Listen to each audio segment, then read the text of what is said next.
Good morning. Good morning. I'm going to ask you to bear with me this week.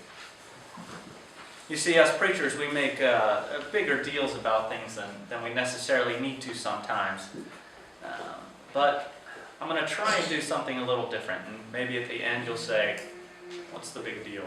Who knows? You see, every week the pastor or the preacher has a tough job. We need to somehow take centuries of scholarly work on a big given biblical text, years and years of research and exegesis and smart scholars writing long books. And we need to boil all that down in a way that is attainable for you to understand and for us to understand, and something that makes sense for us in our current situation in this context. And we need to boil that down into a pretty little package and wrap it up and put a little bow at the top, right? Make sure everything fits together at the end, it all makes sense, and all the questions are answered. Now, to make matters worse, as a preacher, we're not sure where we're going to see you next. Now, maybe you're a visitor, you're here for the first time, there's guests. Over at AG, I think there was like 10 people I'd never even seen before. So. The preacher worries, when these people leave, are they ever, if I give a bad sermon, or is this message they don't understand, or the question isn't answered, maybe they'll never come back, Now, can we let someone leave here with unanswered questions? Now, the only problem is that with an assigned text, the pericope, it doesn't always give us a happy little ending, a happy answer. And today's a wonderful example of just that. So I'm going to ask you to bear with me. I don't want you guys to have the answer when you walk out today. And a cheesy plug, why don't you come back next week and we'll see what we have. But I'm serious. It's kind of a two-part sermon. Next week and this week. So Esther. Has anyone ever read it? Some of us? A few heads? It's okay if you haven't. Until this week, I hadn't read all of the book either. But it's actually a pretty short one. It's only 10 chapters long. You can read it in about 20 minutes. And it's pretty interesting and pretty unique.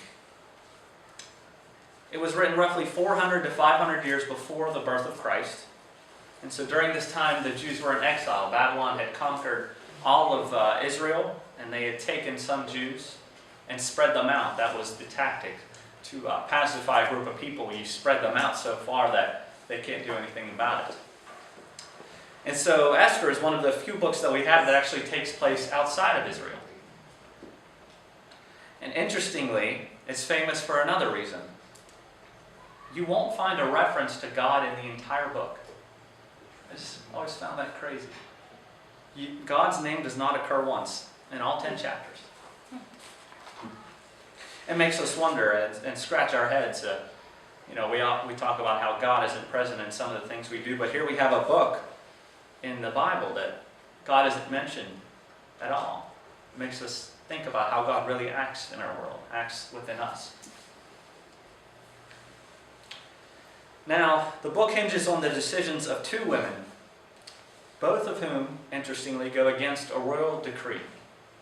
You see, the king of Persia gets rid of his first queen after she refuses to be paraded in front of the court like a simple object when the king gets drunk at a banquet. And so the king and the other male leaders, they get together and try and decide who the next queen will be. And so they hold a beauty pageant of sorts. So enter the gorgeous Esther. She was orphaned at a young age and adopted by Mordecai, who raised her. So I don't know if you remember from the reading, there was a couple players. We have Esther, who becomes the queen. We have Mordecai, which is kind of her adopted uncle. And then we have the king and Haman, who is our antagonist, our bad guy.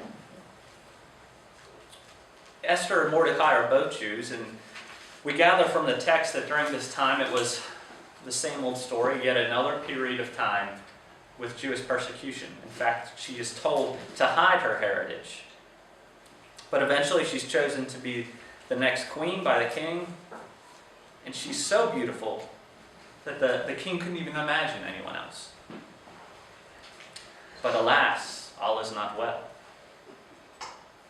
Her uncle Mordecai routinely fails to give the king and the kingdom its due credit by showing the proper amount of respect for government leaders, our antagonist Haman. And this guy becomes so angry that he persuades the king to have all of the Jews murdered. So they cast lots and they pick a day. And so the Jews know that their end is coming. We heard today what happened when the royal decree was announced. In today's text, it ended on a cliffhanger. We're waiting to find out what happened. Now, I want you guys to put yourself